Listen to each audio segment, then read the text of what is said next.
What's up, everybody? Welcome back to the Tesla Geek Show. I am Anwar Beck. And I'm Eli. And on this week's episode of the Tesla Geek Show, we are talking the Tesla Q3 earnings results and about the unveil of GM's brand new Hummer EV. This week's episode of the Tesla Geek Show is brought to you by Matt Home from the Home team in Austin. Matt is basically like a brother to Eli and I, a super good dude, a massive Tesla enthusiast, and happens to be one of the best realtors in Austin. So if you're thinking of investing in the growing Austin economy, you know Tesla is going to be making a big, massive push to be in this area. Give Matt a call and tell him the Tesla Geek Show sent you. The website to reach Matt is www.hometeamaustin.com. Home is spelled HOLM. Or you can call Matt directly at 512-769-1695 or shoot Matt an email at mattsellsaustin.com. I think I said Matt quite a few times, but Matt, thank you so much for sponsoring the podcast, bro. All right, let's jump into this. We just like an hour ago got finished listening to Tesla's Q3 earnings. Anwar Beck, what was your just like overall takeaway? I mean, Elon said it best, the best quarter in Tesla history, mic drop. They could have just walked off the call at that point. Basically. I mean, like, we're getting used to this, right? Like, this is the fifth quarter in a row of profitability. It's like, I've got a feeling that from now on going forward, every time we do these, recaps of the earnings call, we're going to be like, best quarter ever, like we're about to start. Like, this vision is like coming together, right? We knew that they had solid delivery numbers and all that. Like, I think most people were expecting Tesla to be profitable, but the high overarching thing that we'll discuss again is like the pace of innovation, things that we've mentioned before, I want to mention something real quick. You guys know our friends from ARK Invest, Tasha was on like Yahoo Finance or something recently. And they were asking Tasha, like, hey, what's the one metric that you're looking for? What's the one, like, because Wall Street is so short-minded, or, their blinders are on. They're concerned about this quarter, maximum next quarter. And I love how this dude posed the question to Tasha like 10 times. And every time she was keeping it long-term. She was, hey, here's what's going on. So I think that's what we got to keep in perspective is, yes, this was an amazing quarter, but dude, like, we got to think longer term and, like everything is clicking and coming together basically. I agree. And honestly, any one quarter in any company's arc is irrelevant. And I always love when investors give that example where they zoom in on the last week on the stock market and you see the company going up or down or bouncing all over. And then you zoom it up and you see this long ramp of a stock just going way up over time. And that's exactly what you got to look at with the company, especially a growing company like Tesla. I mean, they're now 400 billion market cap company, but they're a company that started out from making a single car, 2,000 units, to now this year alone, they're going to deliver at least 500,000 vehicles. And we even got a question asked about the next quarter. One of the final questions said, based on your, capabilities and your throughput and all the factories, he's like, I estimate you're going to make between 840 million and 1 million cars next year. Is that about right? And either Drew or the finance guy jumped in and says, we're not going to give any estimates until the end of Q4. And Elon kind of couldn't help himself. And he's like, yeah, your estimates are close. The way he said it is Tesla's estimating more. I think we're going to see Tesla deliver more than 1 million cars in 2021. And the Tesla executives were like, don't say it yet. Don't say it yet. Yeah. What do you think? Was that your read as well? Oh, for sure. And actually, I guess maybe I wasn't paying attention. I've heard this like Vision 2030 number, right? Like the 20 million. I didn't realize where that number came from. I think Elon kind of commented on it a little bit more. That's 1% of the current global fleet. So it's not like they're extrapolating. I'm sure they have a model where over the decade with exponential growth, how Tesla's going to get to making 20 million vehicles a year, which is a massive number because we're still, in 2020, we're trying to hit 500,000 or 500,000, right? So to go from 500,000 to, let me put it in perspective. I mean, it's literally going to be this exponential. And one of the analysts was trying to get like a better feel for like, he's like, well, what about 2025? And Elon was just like, dude, he's like, go put in 500,000 20 million into your model and then extrapolate it, like your guess is as good as ours. Because, I mean, it's really hard to predict, like we've seen this in the past. Tesla can be off, Elon always delivers. Here's the crazy part about this year, though. Elon predicted years ago by when they would hit about 500,000 cars, and that was 2020. Like, they're exactly on schedule with that prediction. But I think Elon was exactly right, because what do you gain by in 2020 throwing out a guess in 2025 that the Bears are going to show up with 5 years from now and beat you over the head and say, hey, you promised to have this many cars per year by then. And in 2025, if they're producing 4 million cars a year versus 5 million cars a year, who gives a shit? They're a titan of the automotive industry. And you can already tell right now with the technology they've got, no one can compete with their cost efficiencies, their range. Let's talk about the automotive gross margin. Anwar Beck, I know you got the number up in front of you. Let's talk about what their new automotive gross margin was this past quarter. If you look on like a repetitive basis, what Tesla's done over the past 5 quarters is the automotive gross margin climbed from like 22% all the way up to almost 28%. This last quarter, and the total gap gross margin was 23.5. So almost 20. What shocks me about Tesla is over the past year and a half, so like 4 or 5 quarters that we're talking about, you've seen they've continually reduced the prices. And I think you guys have probably heard, like, was it this week or last, Elon reduced the base price of the Model S to $69,420, right? Yep. They've continued to cut because what they're doing is they're giving some of the incurred savings that they have, the savings that Tesla is incurring, they're passing it on to the customer, which I think is amazing, right? And bringing down the cost. An investor standpoint is they're able to sell you the car for less and not make less money, which means like they're increasing. Make more money. The gross margin is slightly, it's not even creeping up. I mean, it's going up substantially, dude. Majorly. It's like 25 to 30% is like the ballpark we're in right now. Yeah. And again, when you get an increase from like 20% gross margin to 24% gross margin, it only sounds like 4%, but what that actual increase is massive. That's a massive increase. So the fact that Tesla can continue to lower their prices and increase their margin, they are going for global domination. They're not going for just, all right, we're going to print money as long as we can. And then, our competitor's going to catch up. Nope.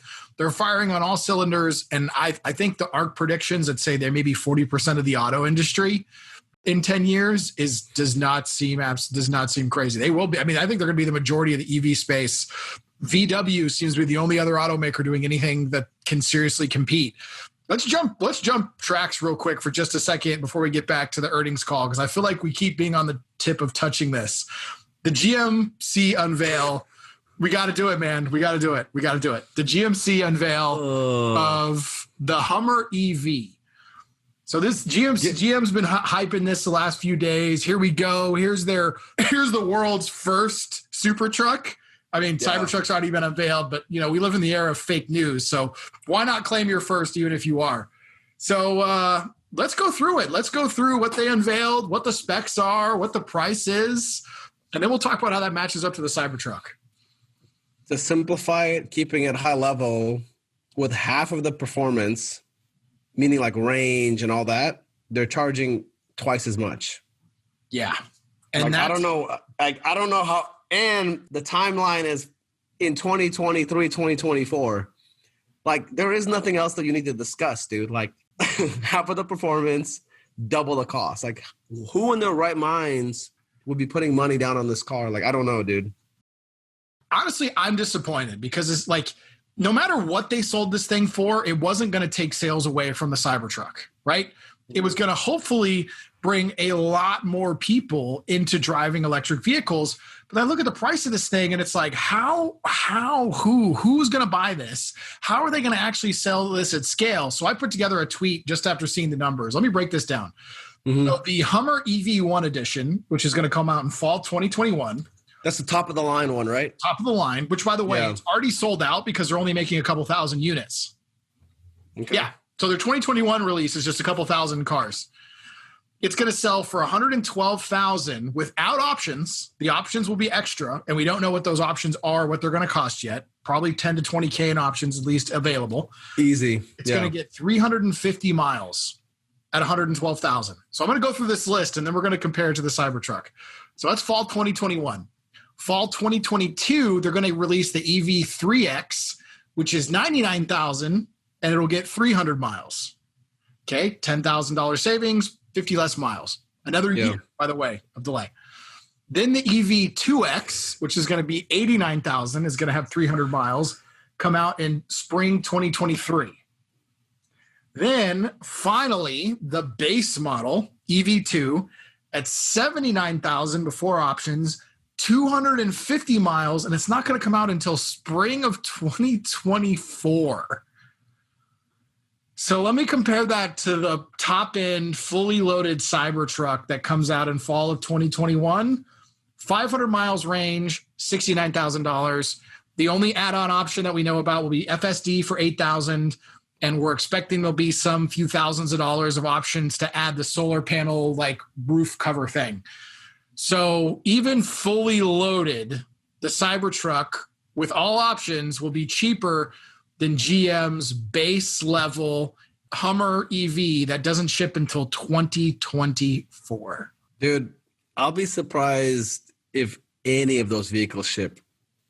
Like, I'm talking even this, what the EV1 or whatever, the fall, even though they have reservations, it's just not competitive, dude. I don't understand. Like, I mean, just take the EV1 and compare it to the Plaid Mode Model S. It's literally double the cost. We're talking 69,000. It's round up to 70. 112,000 plus options. It's probably going to be right around 140. It's double the damn cost. You could buy two Cybertruck Plaid Mode Cybertrucks tri-motor for the same price as an EV1. Almost double the range, right? Is it 350 on that one? Yeah. And Tesla just put 500 plus. I've got a feeling it'll be closer to 600 or maybe more. The top of the line Cybertruck. Like, it just doesn't make sense. You double the cost.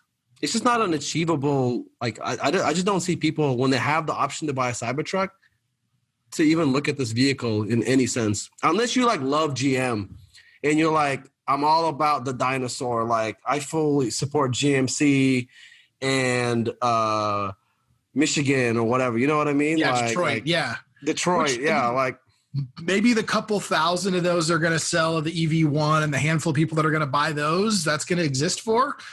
It's one thing to say, look, I'd buy the GM, even if it's just a little bit more than the Cybertruck, but I hate the look of the Cybertruck, right?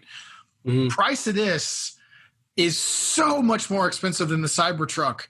It's going to take a lot for somebody who is at all cost conscious to care about the difference in look that much. And here's the other thing, too, that they totally screwed up. This was their chance to make up something that looked like a Hummer from the future, right? They could have made it a very futuristic car to make it look cool, but in a different angle than Cybertruck. Why Cybertruck went very Spartan and like Mad Max kind of insanity, they could have gone a much more Tron type, like more high-tech, cool, curvy future. But instead, it looks lame. It just doesn't look cool. It just looks like another Hummer truck. Like, this is like the biggest miss I've seen in a while. And the hilarious part is the coverage in mainstream media and Wall Street reception was like, here we go. This is going to take on the Cybertruck. It's like, you've got to be smoking a crack pipe to seriously think this thing is taking on the Cybertruck. And when they announced that, like, oh, GM's, starts at 80,000, you can't give credit for something that starts at 80,000 that doesn't ship until 4 calendar years away. 4 years. And with range that is really like 250 miles isn't really acceptable EV range today. Even today. Yeah. No, like 300 is really what people want, especially like Model 3 long range is selling like crazy. The short range version, the short range SR Plus has what, 250 something miles already? Dude, the average range, I had this number. I think this is something that I got from Tesla Daily. I was watching Tesla Daily. Our buddy Rob Maurer.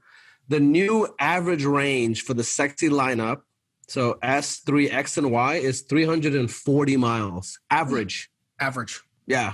So like 350 is kind of like, 300 is kind of the entry level. Like, I feel like in about a year, like, we're not going to be talking about 300-mile cars anymore. Tesla range. And at 250 miles, that's the base cars. That's the $39,000 Cybertruck. That's the $37,000 Model 3.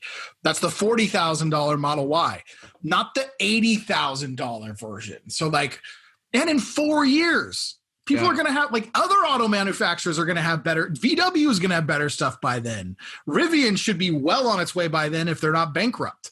Like, this is a non-competitor to anyone. Like, if you're going to spend this much money, you might as well spend less and get a way better ROI from Rivian, assuming you believe they're going to survive, which if they're not, it's hard to get maintenance on from a car company that goes bankrupt. But like, this is like a vehicle that they are not actually intending to sell again. Good job, GM. Yeah. Like, maybe I'll be wrong. Maybe GM won't be the one to absorb everyone else, because like, this is not a serious EV. This is a very critical week for Tesla Q, for people that are just like non-believers of what Tesla's about to do. It has done already, but like the next decade, what's about to happen to the automotive industry. Elon dropped a little bit of a hint. One of the analysts on the call asked, hey, is there like a structural issue with traditional OEMs? So GM, BMW, and all these, like what we think of today as like traditional automakers. And Elon immediately just said one thing. He kept it super simple. And he basically talked about vertical integration. Imagine like Tesla for over a decade now started from scratch. They don't have any baggage. They don't have patents for internal combustion. They don't have these massive manufacturing plants. They're building everything for the future and vertically integrated. Elon talked about how like, he always talks about the machines that build the machines and all that. But like, he's like, sometimes like we'll think of a product or like how we want to modify the product. If there isn't a machine that exists out there traditionally right now, we build it ourselves. And then later on, they figured out the machine that will build that machine and so on and so forth. So like honestly, like if you high level understand that, like you shouldn't expect somebody like a GM to design something massive, because 99% of the parts they're using are the same suppliers. Elon referred to this, what we know as catalog engineering. Catalog engineering, exactly. So they're going to a catalog of parts, and when you're just choosing from this catalog, you're not going to get innovation. You're not going to get innovative design. You're going to be designing within the spec of the parts that are available. So you get a bunch of iterative things that really don't look all that different from each other. And also, it doesn't give them a chance to substantially bring down costs, change their profit models, their structures. So until someone in Legacy Auto pulls their head out of their proverbial ass and does something substantially different, which American Auto is not, aside from the new entrants like Tesla and Lucid, some of these other guys, and these other guys haven't even gone to production yet. I just don't see how anyone survives. I got to give a shout out to Stephen Mark Ryan, our friend from Solving the Money Problem. He made a comment on Twitter that the questions this call were actually the best I think we've ever heard overall, even by financial institutions. In fact, this time I actually think the institutional questions were actually better than some of the say.com questions from retail, because they actually asked real questions that were no longer stupid shit about CapEx. Yeah. Right? They asked really things about technology and development and the future. What's his name from Jonas? Adam Jonas asked kind of some dumbass questions like, would you give any advice to Jeff Bezos about, trying to solve autonomy, which seemed like a setup. I was hoping Elon would say something funny, but he didn't. He actually answered it seriously. And then the other one was about, if LiDAR was free, would you use it? And Elon's like, no, what would be the point? Dude, I totally agree. Elon has kind of trained like traditional stock market and these analysts to like, don't bring me stupid questions, right? But one way I could see the earnings call being even more epic, I'd like Galley to be like a regular part of it. Maybe like Rob Maurer and Galley, just always like they have like a portion for each one to ask a question. And ARK Invest, Sam or Tasha, one of these guys to be on there. Like before you take calls from any of the other analysts that just don't get it, and you have to explain shit kind of like elementary, like get somebody like an ARK Invest that understands the vision. Like I would love for ARK, for every earnings call to have like a poignant question. And their question is going to be like, forecasted out into the future, not just like this quarter and then the next quarter after that. Like that's kind of what I like. My perfect earnings call would be something like that. And I feel like Elon would enjoy, like he loves Galley, and you know what I mean? Like I feel like it'd be more fun instead of this drab, boring stuff. Like, could you imagine like, and those guys would also kind of like the retail investors and all of us like owners and fans. I feel like we could trickle up our questions to these guys and they can maybe ask relevant ones every quarter. I think that might be a lot of fun. I would love to see Hyperchange, our friend Gally, have a permanent spot on earnings calls. That would be fantastic.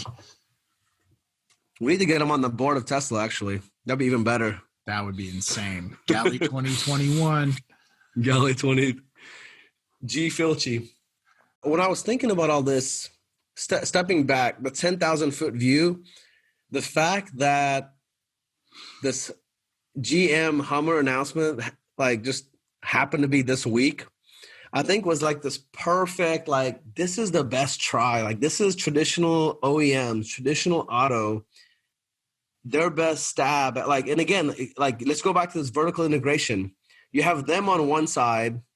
This is the best thing they can produce. Like you said, like, there's nothing, like, maybe to people that are maybe non-Tesla owners, the inside of it would seem radically different.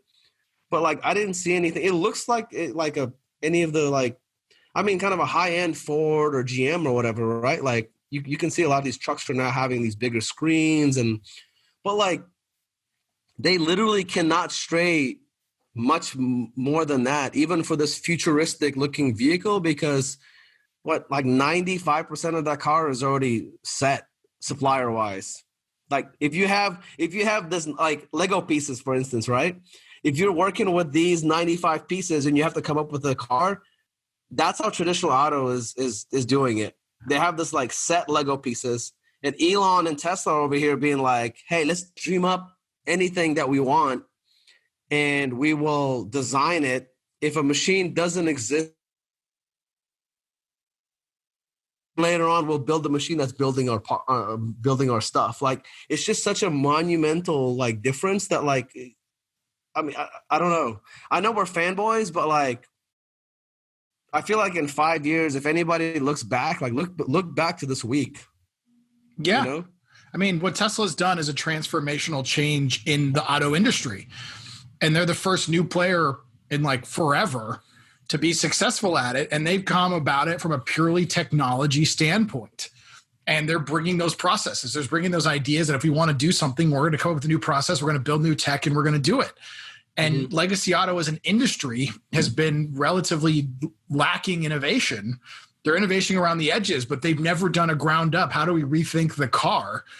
Right? It's always just been iterations on the combustion engine. It's like, they have this, I mean, they don't even make most of their parts. Like, a lot of the automakers are effectively just brands and assembly.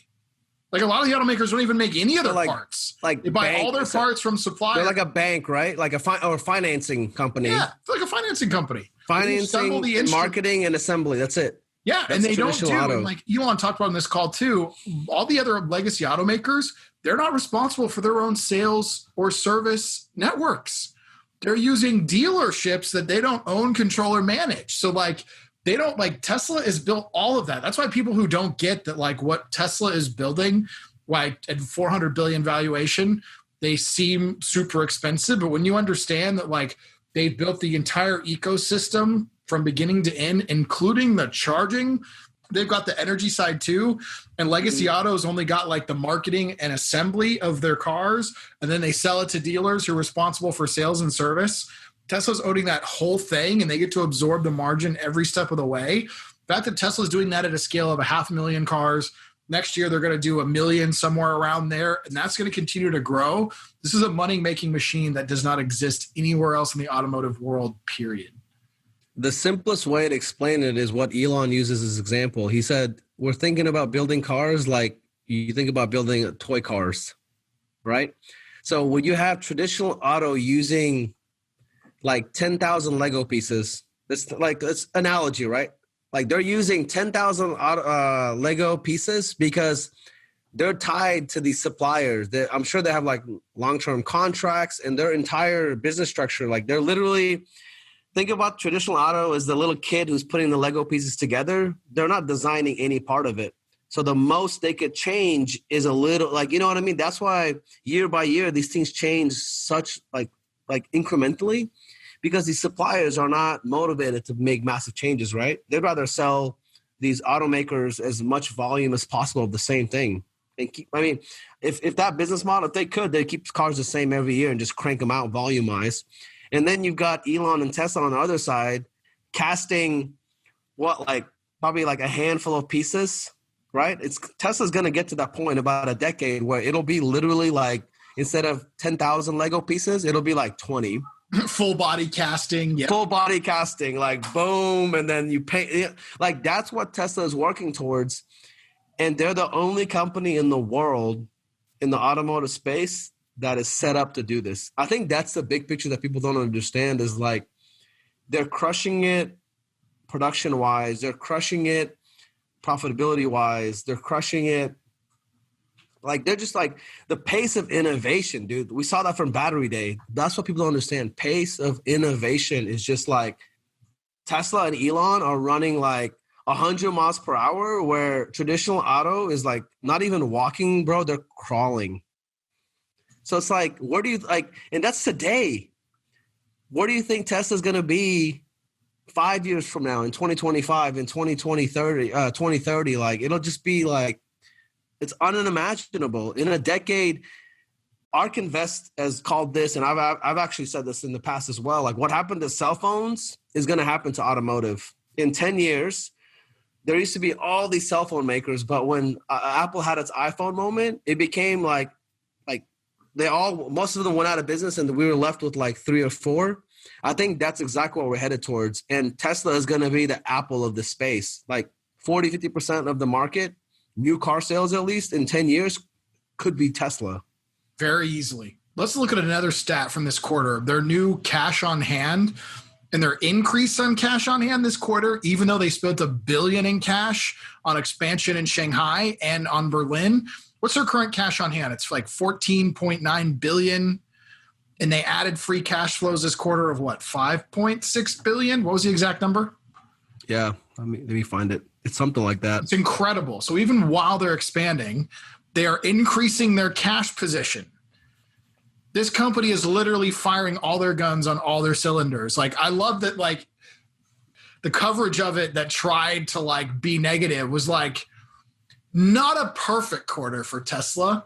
I don't know what anything less than a perfect quarter would be. I think they missed the Wall Street's expectations of revenue by like 100 million. So the cash on hand increase was 5.9 billion. So the total cash on hand is 14.5 billion. Okay, 14.5 billion and an additional 5.9 billion in cash this quarter. Yep. Guys, just this Tesla quarter is a value producing machine, as Vivas likes to say. Yeah. And we talked about like how the gross margin are increasing, but just to keep it at a high level, the profitability number that they announced, the GAAP net income was 331 million. But to me, that's not even the important part. Like, you have to step back. It's 5 quarters of profitability while giving their customers a better product at a cheaper price, while increasing their gross margins quarter over quarter. Yeah. Like, I don't know, dude. I feel like it's like so simple to me, but maybe like, well, because Wall Street is structured and the mainstream media is structured around not getting this. And here's the other thing too. Tesla could be entirely not profitable, and that would be okay because they're investing. Like, companies often go years and years and years. Amazon went forever without being profitable, and even now they are barely profitable. They'll make $1 billion on $100 billion in revenue, but that's totally acceptable when the stock goes off because they're investing all of their money that they can profitably in growth. So the fact that Tesla is being profitable while spending every dollar they can and growing gigafactories, terafactories at scale is mind-blowing. Tesla could go a year without being profitable but because sales are increasing and they're investing in all these factories. But no, Tesla's figured out how to be profitable while investing a bunch of money at scale. And they're producing factories at a rate that the world has never seen before. Like, they got Shanghai up from groundbreaking to cars coming off the line in like 9 months. Like, they're just moving at a pace and at a profitability that like no one has ever seen. Dude, year over year, the number that jumped out at me is the operating margin. They've doubled it. Like, third quarter of 19, the operating margin was 4.1%. Third quarter of 2020 that we just finished up is 9.2%. It's incredible.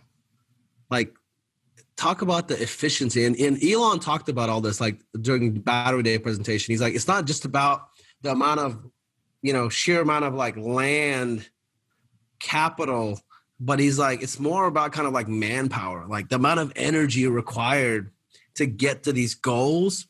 And what they're doing continuously is driving massive efficiencies, which is causing the economics of the company to get better and better. But what I love most is, dude, Elon, like Tesla and Elon, they could have kept the pricing of the cars. Like they didn't have to reduce the stuff. The demand would still be there. They probably could double that profitability if they really wanted to. But it's kind of like he's playing with all these levers, keeping it somewhat profitable to kind of show, hey, this is a self-sustaining business. But like, I think Gally has said it before, Rob Maurer, everybody, like as an investor, both of us as investors of Tesla, we wouldn't mind if Tesla wasn't profitable and just poured money into R&D, because they have such a massive lead right now that like, if they continue to do that, they're just going to put everybody out of business. Like, we clearly see where that's headed. I will take the market not understanding this for 2-3 years. And then in 5 years, like the truth will come out eventually, right? Yeah, I think Elon made the effort to make Tesla profitable to kind of silence the street a little bit. And I'm sure it had some fundraising benefits. But yeah, they didn't need to do that. That's what I was saying just a minute ago. Tesla could not be profitable through all of this. And because they're showing growth, that's completely okay. By the way, Uber burns like $5 billion in cash a quarter, hasn't been profitable once. And they're trading at like almost $100 billion valuation because it's all about growth and this bet on the future. Like this isn't like, it's crazy that Tesla is profitable while growing the way they are. And if anybody out there who's complaining about, oh, well, they wouldn't be profitable except for, the clean energy credits, I have one thing to say. Shut the fuck up. Shut up. If Tesla could be profitable even without them, all they'd have to do is spend a little bit less money on growth. But if you're an investor in Tesla, you don't want them doing that because they clearly are able to grow profitably. Tesla shouldn't be punished for selling zero emission credits when that's one of the vehicles that they have to sell and produce value. Yes, it's something to keep in mind that if it was too much of their revenue, we should be concerned, right? But it made up, what, 390 billion or 397 million of their 8.5 billion in revenue. It's not half of their revenue. It's a small percentage of their revenue. And Tesla should continue to make as many of them and sell as many of them as they can while they're available. And it's great for Tesla that the world has decided to invest in supporting the advent of sustainable energy by giving these making these credits available. And it's smart as hell as Tesla to take advantage of them to the largest extent they can. So it's not a knock on them whatsoever. If it was 50% of their revenue, then I'd say, yeah, that's a pretty big concern, but it's not. One thing that I give Elon major kudos as CEO, like in the last year and a half or so, he's really done a great job. Like Omar on Twitter, Mars was like, Elon, you sandbagged the Battery Day presentation. Elon has been continuously working. And the thing is, dude, Elon Musk is just such a brutally honest person. I don't know, like for the most part, like the market, like most people I feel like are like these pessimistic. They are ready to just jump all over these people that are dreamers, right? And Elon, just true to his like pure heart, would put out something. He's like, hey, here's what we're aspiring to.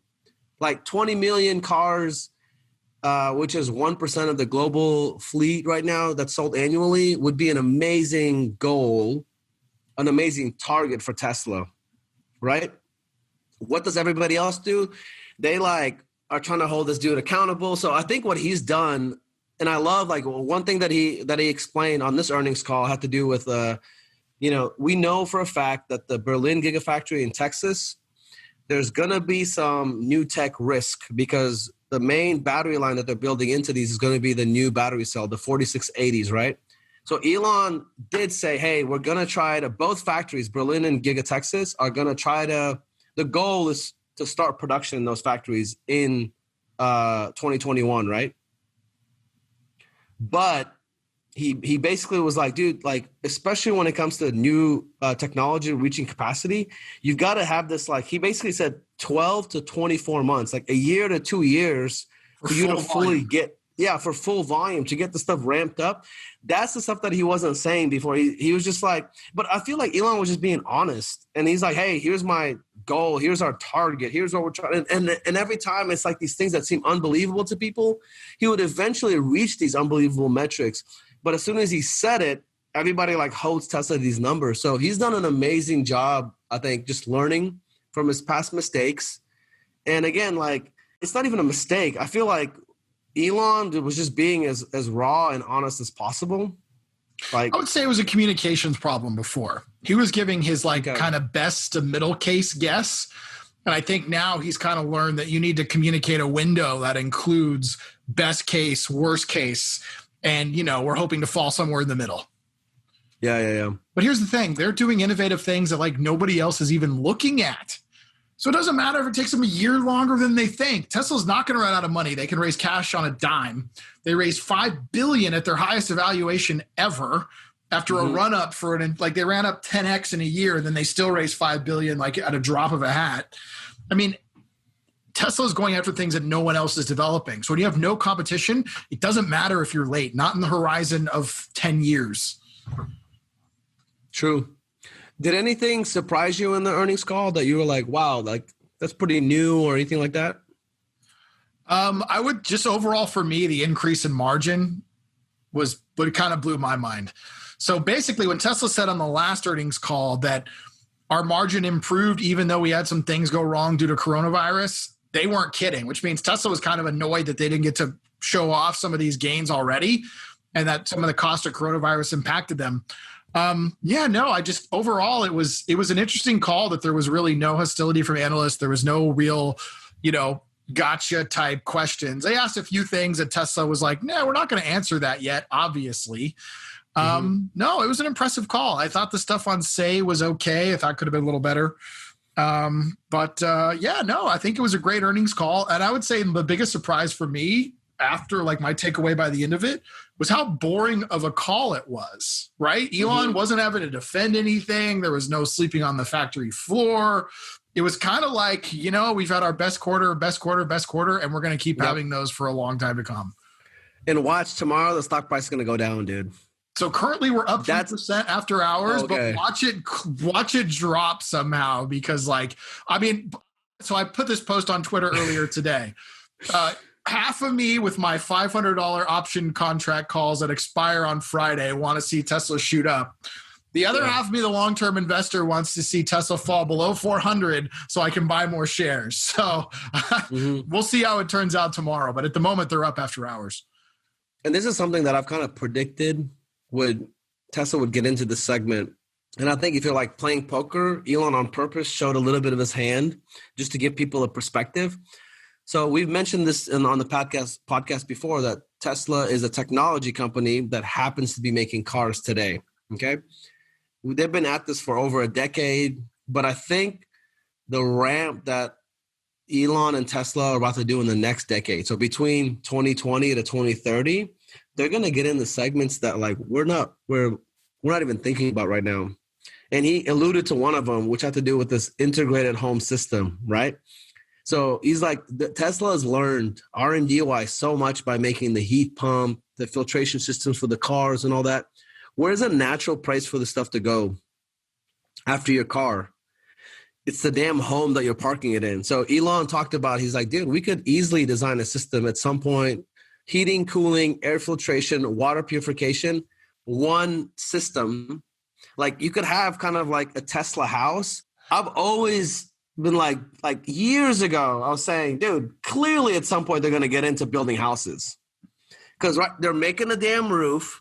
We know for a fact they're working, this verifies, he's working on an AC heating system.